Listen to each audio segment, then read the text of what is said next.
Hello mommies, welcome back to my channel. तो पिछले कुछ वीडियो में मैं वीक 1, 2, 3 और 4 के बारे में बताई हूँ कि कैसा होता है 1 से 4 हफ्ते का प्रेगनेंसी, माँ के अंदर क्या क्या चेंजेस आते हैं और बच्चे के अंदर क्या क्या चेंजेस आते हैं, सब कुछ मैं डिस्कस कर चुकी हूँ वीक वाइज। अगर आपने वो वीडियो नहीं देखा है तो डिस्क्रिप्शन बॉक्स में मैं लिंक प्रोवाइड कर दूंगी, ज़रूर वीडियो को चेक कर लेना। आज की वीडियो में सारे जो पॉइंट्स हैं हम जॉट डाउन करेंगे और प्रेगनेंसी का पहला महीना क्या क्या होता है, कौन कौन चीज का ध्यान रखना होता है, एक्चुअल में मम्मी और बच्चे के बॉडी में ग्रोथ कितना होता है, क्या खाना चाहिए क्या नहीं खाना चाहिए, उसके बारे में भी हम डिस्कस करेंगे। सो विदाउट एनी आडू let's get started with the video. Pregnancy के जो पहला महीना होता है, इस महीने में आपको खाने पीने के साथ साथ आपके फिजिकल और मेंटल जो भी वर्कआउट है उस पे भी ध्यान रखना है, क्योंकि इस टाइम पे आपके बॉडी में सब कुछ बैलेंस तरीके से नहीं होगा तो स्पॉन्टेनियस एबॉर्शन होने का चांस होता है। ज़्यादातर शिकायत हम पेशेंट से यही सुनते हैं कि फर्स्ट 4 वीक्स में पीरियड आ गया है, टिश्यू निकल गया है, प्रेगनेंसी ठहर नहीं रहे हैं, हम हर महीना ट्राई कर रहे हैं फिर भी प्रेगनेंसी नहीं आ रहा है, क्या रीज़न है इसका। तो कुछ बातों का ध्यान रखना है, क्या खाना चाहिए क्या नहीं खाना चाहिए। कुछ खाने को लेकर सुपरस्टिशियस बिलीफ भी है कि ये अगर खा लोगे तो एबॉर्शन हो जाएगा। तो आज इसी वीडियो में यही सब हम डिस्कस करेंगे। वीक 1 में क्या होता है। वीक 1 में देखिए, आपके अंडेदानी के अंदर यानी कि ओवरी के अंदर जो ओवम होता है वो फॉर्मेशन होता है, यानी कि अंडादानी हर महीने एक ओवम एक अंडा रिलीज करते हैं फर्टिलाइजेशन के लिए। तो उस प्रोसीड्योर को हम फॉलो करते हैं वीक 1 में। हमारे शरीर में एफएसएच और ल्यूटिनाइजिंग हार्मोन, जिसको हम शॉर्ट में एलएच हार्मोन भी बोलते हैं, वो हर एक अंडे को मैच्योर करता है। एक बात तो आप लोगों ने सुना ही होगा कि अगर अंडा प्रॉपर तरीके से न्यूट्रिशन भरे हुए नहीं होंगे, अगर उसमें सब कुछ बैलेंस तरीके से नहीं होता है तो वो अंडा फर्टिलाइज नहीं होता है, प्रेगनेंसी नहीं आता है। किसी किसी केसेस में अगर प्रेगनेंसी आता भी है तो अबॉर्ट हो जाता है, बर्थ डिफेक्ट आता है, यानी कि आपके अंडे में दिक्कत होता है, हार्मोनल बैलेंस सही तरीके से बनी नहीं रहती है। अभी आप आ गए हैं वीक 2 में। आपके जो ओवम फॉर्मेशन है वो हो गया, आपके एफएसएच और एलएच जो हार्मोन है वो आपके ओवम को यानी कि अंडे को प्रॉपर तरीके से तैयार कर दिया है, मैच्योर कर दिया है। अब वो फर्टिलाइजेशन के लिए वेट कर रहे हैं आपके फेलोपियन ट्यूब में। सो वीक 2 में आप ओव्यूलेशन के आसपास आ जाते हो, आप ओव्यूलेट कर जाते हो और आपके जो पिछले पीरियड था और जो पीरियड आने वाला है बिल्कुल उसके बीच में आप खड़े हो। तो इस टाइम पे रिलेशन बनाना बहुत ही ज़्यादा इम्पोर्टेंट होता है सक्सेसफुल प्रेगनेंसी के लिए, क्योंकि रिलेशन बनाने का भी एक प्रॉपर टाइम होता है। कब आप ओव्यूलेट कर रहे हो ये जानना ज़रूरी है।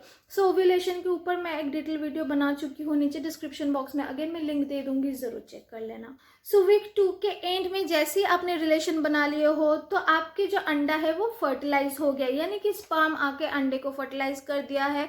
अब धीरे धीरे वीक 3 में इम्प्लांटेशन की जो प्रोसीड्योर होता है, यानी कि जो आपके ब्लास्टोसिस्ट है, यानी कि आपके जो अंडा है वो उसका सेल डिवाइड होता है, 2 से 4, 4 से 6, ऐसा करते करते सेल डिवीजन होता है और धीरे धीरे वो फैलोपियन ट्यूब से यूट्रस के लाइनिंग तक आते हैं। वीक 3 में आके यूट्रस के लाइनिंग में इम्प्लांट होता है, तब आपको इम्प्लांटेशन ब्लीडिंग यानी कि स्पॉटिंग हो सकता है। और प्रेगनेंसी के जो सारे सिम्टम्स है, यानी कि नोजिया, वॉमिटिंग, कॉन्स्टिपेशन, एसिडिटी, इसी तरीके का टायर्डनेस, सब कुछ आपको वीक 3 में फील होगा।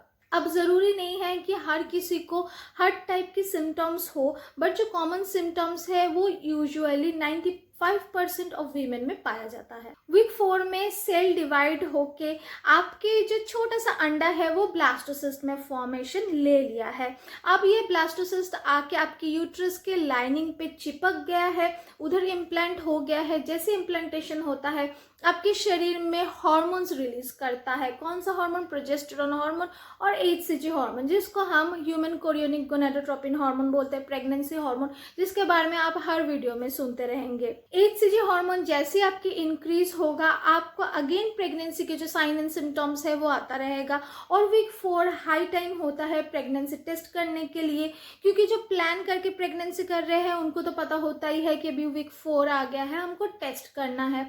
जिनका अनप्लान प्रेगनेंसी उसका पीरियड मिस हो जाता है, वो उसको पता लग जाता है कि शायद प्रेगनेंसी आए हुए है, तो ये हाई टाइम होता है प्रेगनेंसी टेस्ट करने का। और इस टाइम पे प्रेगनेंसी पॉजिटिव भी आ जाता है। इनिशियल स्टेज में हमारे शरीर के जो HCG हार्मोन होता है, यानी कि कोई भी वुमेन अगर प्रेग्नेंट है तो स्टार्टिंग डे से HCG हार्मोन बहुत ज़्यादा नहीं होता है, धीरे धीरे ये बढ़ता है टाइम के साथ में। तो पॉजिटिव लाइन जो आता है वो फेंट होता है, क्योंकि आपके जो प्रेगनेंसी किट है वो आपके इसी हार्मोन को डिटेक्ट करते हैं, HCG हार्मोन को।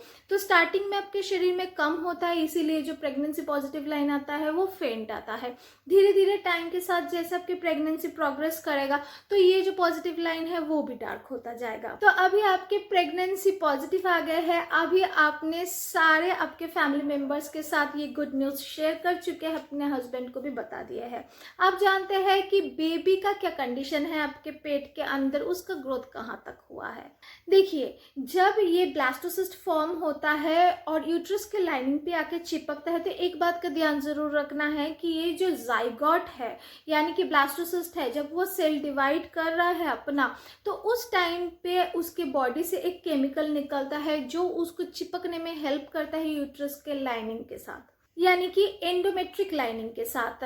तो अगर आपके अंडे का क्वालिटी अच्छा नहीं है, अगर आपका जो बेबी डेवलपमेंट हो रहा है वो केमिकल रिलीज नहीं कर रहा है, अगर आपके जो यूट्रस का लाइनिंग है वो 18 मिलीमीटर चौड़ा नहीं है, तो इम्प्लांटेशन सक्सेसफुल मैक्सिमम टाइम होता नहीं है और ऐसे केसेस में ही मिसकैरेज हो जाता है। तो ज़रूर आपको इस बात का ध्यान रखना है और अंडा अच्छे से चिपक जाए इसके लिए आपको थोड़ा सा रेस्ट लेना है। इस टाइम पे ज़्यादा हेवी वर्कआउट, ट्रैवल, एक्सरसाइज ये सब नहीं करनी है। जैसे आपको पता लग जाएगा कि आप प्रेग्नेंट हो तो प्लीज़ आप थोड़े टाइम के लिए खुद को रेस्ट दे दीजिए। वीक 4 में मेंस्ट्रुअल अबॉर्शन बहुत ज़्यादा होता है, यानी कि अचानक से आपको मेंसेस आ जाते हैं। देखिए, स्टार्टिंग में जैसे मैं बोल चुकी हूँ कि स्पॉटिंग और इम्प्लांटेशन ब्लीडिंग होना बहुत ही आम बात है। 25% वीमेन में इम्प्लांटेशन ब्लीडिंग और स्पॉटिंग पाया जाता है, बट हर किसी औरत के साथ ये स्पॉटिंग ब्लीडिंग नहीं होता। आप कैसे पता लगाओगे कि आपके इम्प्लांटेशन ब्लीडिंग है या कि मिसकैरेज ब्लीडिंग है? देखिए,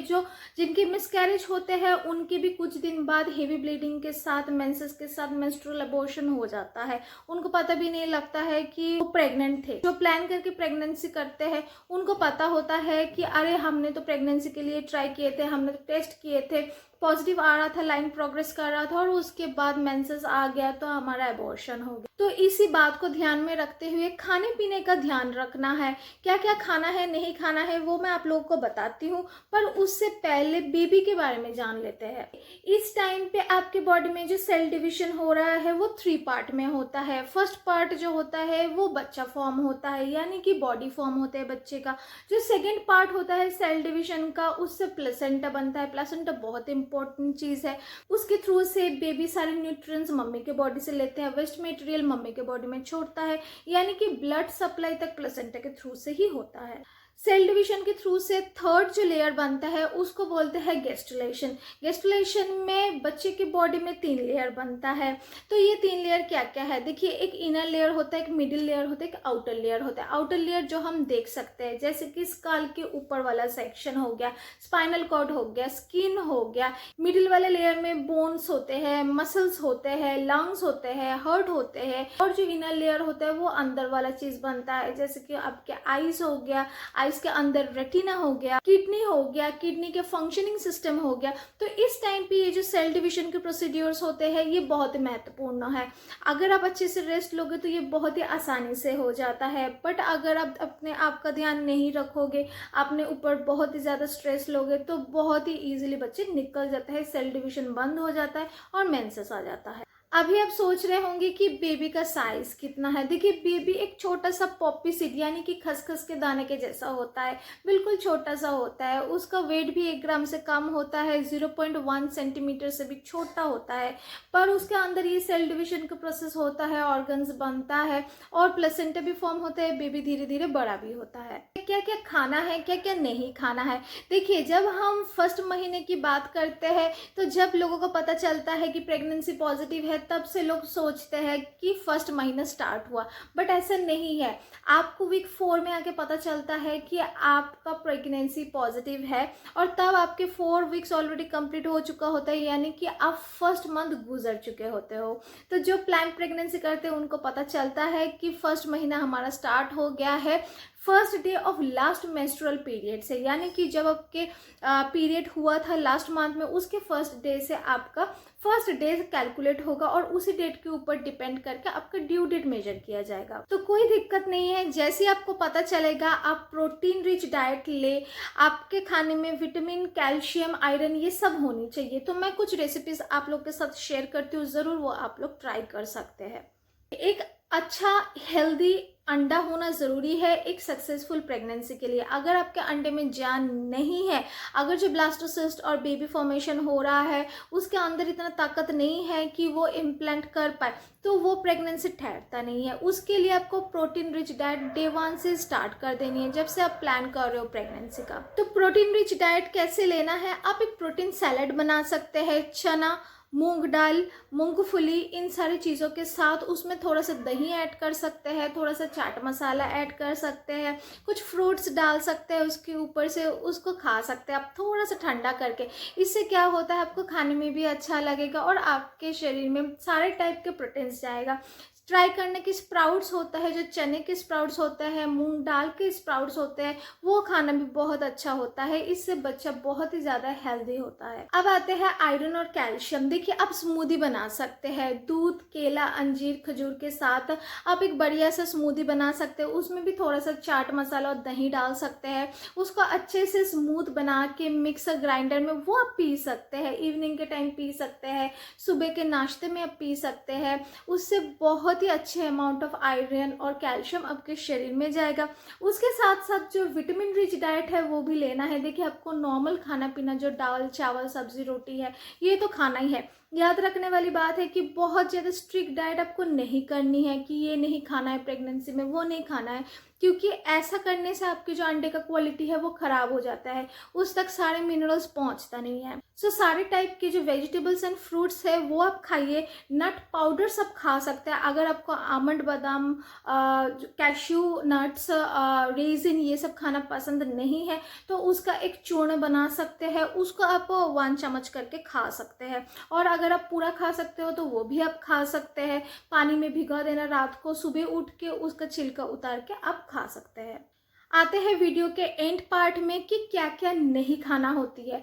देखिए, प्रेगनेंसी में खाने का रिस्ट्रिक्शन इतना ज़्यादा नहीं होता है। लोगों ने बना के रखे हैं कि आम नहीं खाना, ये बहुत ही गर्म चीज़ है, इससे अबॉर्शन हो जाता है। ऐसा कुछ भी नहीं होता है। और भी पता नहीं क्या क्या चीज़ लोग इन्वेंट कर लेते हैं अपने आप से, अपने घर वालों से सुन के मेरे पास आके बोलते हैं कि क्या हम ये खा सकते हैं, वो खा सकते हैं। आपको किसी भी तरीके का डरने की ज़रूरत नहीं है, मन में डर रखने की ज़रूरत नहीं है।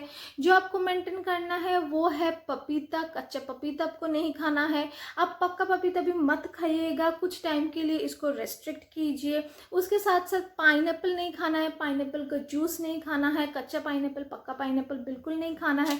मेथी नहीं खाना है पहले महीने में, क्योंकि मेथी बहुत ही गर्म होता है। और कोई भी बहुत गर्म चीज़ जैसे कि बहुत गर्म चाय, बहुत गर्म कॉफ़ी, बहुत गर्म पानी, वो नहीं पीना है आपको। अदरक चाय, स्पाइसेस, कड़ा, बहुत ही ज़्यादा जंक फूड, ये सब आपको नहीं खाना है, क्योंकि गर्म चीज़ से आपकी जो यूट्रस का लाइनिंग है वो नरम हो जाता है, मेंसेस आ जाता है, और साथ ही साथ आपका जो प्रेगनेंसी है वो निकल सकता है। इसीलिए इन सारी चीज़ों का ध्यान रखना है बस। और कोई भी चीज़ मेंटेन करने की ज़रूरत नहीं है। आप मन खुल के सब कुछ खा सकते हो, सारे फ्रूट, सारे खाने को इंजॉय कर सकते हो। सिर्फ बाहर का खाना बंद कर देना है, क्योंकि उधर से आपके बॉडी में इन्फेक्शन आ सकता है, और आपकी बॉडी में अगर इन्फेक्शन आ जाता है तो वो बच्चे को भी इफेक्ट कर सकते हैं।